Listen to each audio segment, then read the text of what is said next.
রংপুরের গঙ্গাচড়া উপজেলার নোহার গ্রামের গ্রামবাসীরা মাদকের বিরুদ্ধে মানববন্ধন প্রতিষ্ঠা করে। এখানে আরো শোনা যায় যে নাজমুল ও তার স্ত্রী দুজনেই মাদক ব্যবসার সঙ্গে জড়িত এবং নিরীহ মানুষদের নামে মিথ্যা মামলা দিচ্ছে মাদক ব্যবসায়ীরা। চলুন বিস্তারিত শুনে আসি। এই কথা বলার কারণে আজকে আমি মামলার আসামি। আমাকে বানা হয়েছে ধর্ষণের মামলা, আমাকে দেওয়া হয়েছে। আমি ওরাই দিয়েছে নাজমুল হুসাইন কোর্টে দিয়েছে। আমরা একে অতি তাড়াতাড়ি আমি আপনার আইনে দেখতে চাই। মানে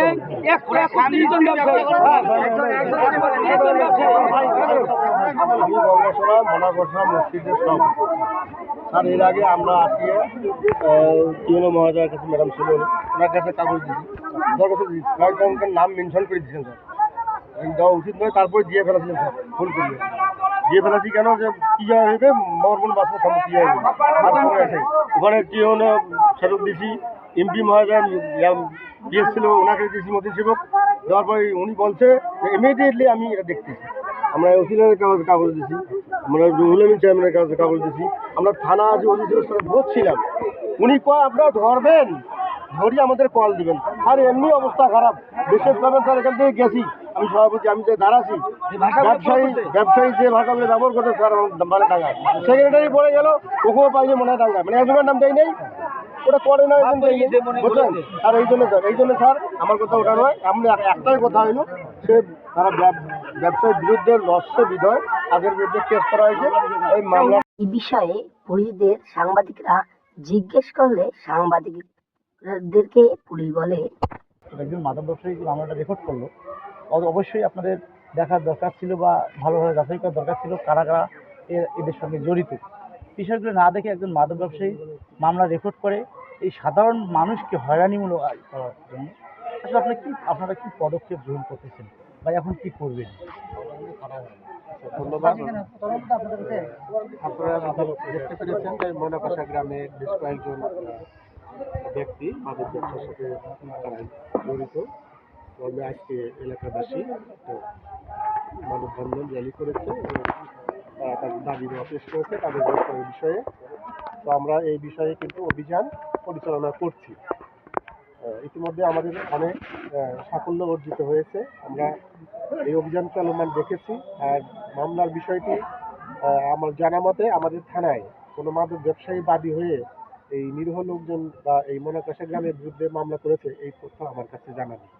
যদি আদালতে করে থাকে এবং সেটা যদি আমার থানায় আসে তদন্তের জন্য, আমরা যথাযথ সেটা তদন্ত করে এর সত্য মিথ্যা নিরূপণ করেই আমরা রিপোর্ট দিব। তাদের বিরুদ্ধে কি পদক্ষেপ গ্রহণ করবেন আপনারা তাৎক্ষণিকভাবে?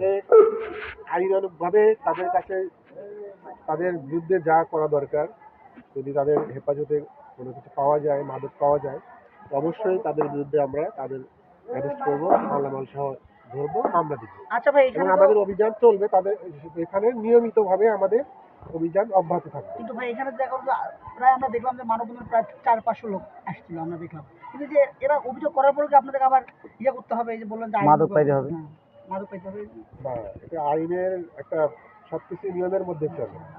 মাদকের আইনটা হলো যে পজিশন যার কাছে পাওয়া যাবে সেই কিন্তু আসামি হবে, তাই না?